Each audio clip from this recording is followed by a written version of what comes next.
নমস্কার, আমি chef Sudakshina from cafe Sunshine. The ওয়ালের রান্নাবান্নায় আজকের এপিসোডে আমি দেখাবো প্রন কাটলেটস। তো আসুন দেখে নিই প্রন কাটলেটস বানাতে কি কি লাগবে। ইনগ্রিডিয়েন্টসের ভেতরে আমি নিয়েছি প্রথমেই প্রনস। এইটা একটু বড় সাইজের প্রন নিতে হবে আপনাকে প্রন কাটলেট বানানোর জন্যে। আমি এগুলোকে দুটো প্রন নিয়েছি এবং এখানে আমি এগুলোকে ছাড়িয়ে ভালো করে ডিভেন করে রেখেছি। তার সঙ্গে লাগবে একটা পেঁয়াজ, ছোট সাইজের মিডিয়াম একটা ছোট পেঁয়াজ হলেই চলবে দুটো প্রনের জন্যে। তার সঙ্গে আছে একটু রসুন, একটা কাঁচা ডিম, ম্যারিনেশনের জন্য লাগছে গোলমরিচ এবং নুন। আর এটাকে ক্রাম ফ্রাই করব, তার জন্য নিয়েছি আমি প্যানকো ব্রেড ক্রামস। এটা একটু অন্য ধরনের ব্রেড ক্রামস আপনি দেখতে পাচ্ছেন, এটা পাউরুটি দিয়ে তৈরি। এটা আপনারা বাজারে পেয়ে যাবেন। অর্ডিনারি ব্রেড ক্রামস দিয়েও করা যায়, কিন্তু এটা দিয়ে করলে তার স্বাদটা আরেকটু বেটার হয়। আর ভাজার জন্য লাগবে তেল। প্রনটাকে বাটারফ্লাই করার জন্য আমরা প্রনটাকে হাতে নেব এবং একটা ধারালো ছুরি দিয়ে এই পেছনের শিরার দিক থেকে এটাকে কেটে নেব। আর্ধেকটা মতন কাটবো যাতে এটা আপনার খুলে যায়। খুলে যায় মানে এইরকমভাবে খুলে নিতে হবে চিংড়ি মাছটাকে। এইবারে ছুরির পেছনের অংশ দিয়ে এটা একটু মেরে নেব কিংবা থুড়ে নেব, যাতে কাটলেটটা সুন্দর একটা শেপ থাকে ওটার। চিংড়ি মাছের বাটারফ্লাই তৈরি। এবারে আমরা এটাকে ম্যারিনেশন করব।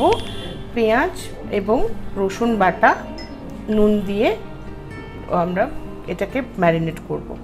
আমার প্রনটা বাটারফ্লাই করা হয়ে গেছে, আমি এটাকে একটা পাত্রে রেখে নিয়েছি। এর ভেতরে আমি এবারে দেব পেঁয়াজ আর রসুন বাটা। পেঁয়াজ রসুন আমার বাটা এখানে চলে এসেছে। আমরা এখানে 1 টিস্পুন একটার জন্যে, আরেকটা টিস্পুন আরেকটার জন্যে দিয়ে দিলাম। এটা একটু মিশিয়ে নিচ্ছি। আর এর ভেতরে আমি দেব একটু নুন পরিমাণ মতন, আর একটু দেব গোলমরিচের গুঁড়ো। এই দুটো দিয়ে এবারে আমি এই প্রনসগুলিকে ভালো করে একটু মাখিয়ে নেব। এটা ম্যারিনেশন করতে রেখে দিলাম। এটা আমরা মোটামুটি আধ ঘন্টা মতন ম্যারিনেশনে রাখবো। আমি এখানে একটা ওই কাঁচা ডিমটা এবারে এটাকে আমি ফাটিয়ে নেব ভালো করে, যাতে আমি প্রনগুলোকে এর ভেতরে চুবিয়ে তারপরে প্যান করতে ব্রেড ক্রামটা লাগিয়ে আমরা ভাজতে পারি। তার জন্যে আমরা এটাতে একটু নুন দিয়ে নেব, ওই আর কি টেস্টের জন্যে। ডিমটা ভালো করে ফেটিয়ে নেবে, নাহলে গায়ে অনেকটা করে ব্রেড ক্রামস চলে যাবে, খেতে ভালো লাগবে না। ডিম ফাটানো আমার হয়ে গেছে। এবারে আমি যাচ্ছি প্রনগুলোর দিকে। প্রনটা আমার ম্যারিনেট করে রাখা রয়েছে। প্রনটাকে এবারে আমরা চুবিয়ে নিলাম ডিমের গোলায়। ভালো করে গোলায় চুবিয়ে তারপরে আমরা এই প্যানকোটা রাখা আছে তার ভেতরে দিয়ে দিলাম। একটু চেপে নেব, নাহলে ক্রামটা কিন্তু ভালো করে হবে না। আপনারা চাইলে এটা ডাবল কোটিং করতে পারেন। কোটিং করা প্রন তৈরি। আমি এটাকে আরেকটা কোটিংও দেবো, কারণ অতটা লাগেনি। এটা করে দেখাচ্ছি। এই যাবে আরেকবার কোটিংটা করলাম। আমি দিচ্ছি আবার এই ব্রেড ক্রাম প্যান করতে। পাশটাকে একটু চেপে দেবো, নাহলে শেপটা ঠিক থাকবে না।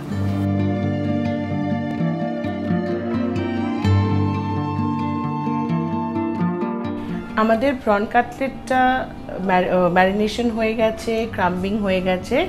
ক্রাম্বিং করার পরে আপনাদেরকে ওটা 1 ঘন্টা মতন ফ্রিজে রেখে দিতে হবে। আমি অলরেডি ফ্রিজে রেখে দিয়েছিলাম, কারণ ফ্রিজে রাখলে ওই ক্রাম্বিংটা বেশ ভালো করে ওটা বসে যায় আর ভাজার সময় খুলে চলে আসে না। আমাদের এখানে দেখুন প্রন কাটলেটসগুলো আফটার ফ্রিজ 1 ঘন্টা রাখার পরে এসে গেছে।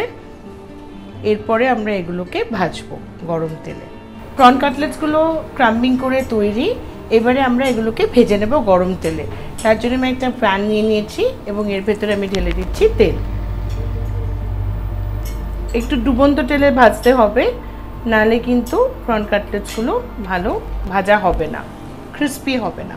দেখুন তেলটা আমার গরম হয়ে গেছে, গরম ফুটন্ত তেলে এবারে আমি ছেড়ে দেব আমাদের তৈরি করে রাখা প্রন কাটলেটসগুলো। একটা করে ছাড়বো।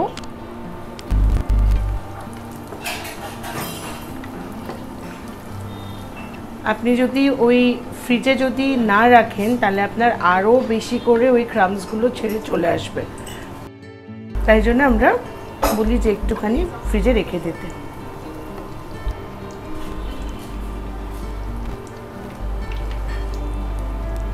লাল হওয়া অবধি ভাজবো এটাকে।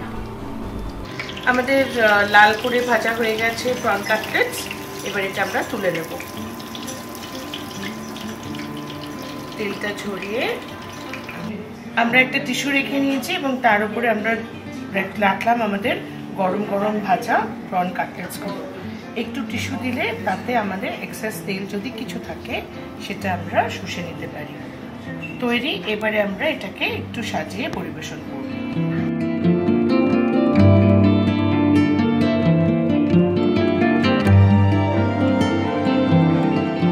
আমাদের গরম গরম প্রন কাটলেটস রেডি।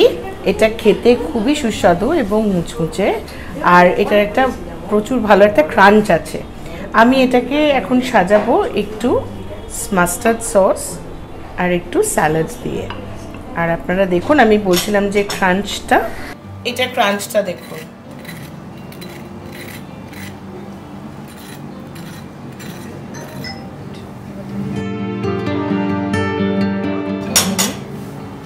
এবারে দেখুন এটা কিরকম খেতে হয়, জুসি। আমাদের প্রন কাটলেট একদম রেডি। আপনারা এটা এরকমভাবে পরিবেশন করতে পারেন, কিংবা যে কোনো সস দিয়ে পরিবেশন করতে পারেন। প্রন কাটলেট গরম গরম খান নিজের তৈরি করা প্রন কাটলেটস।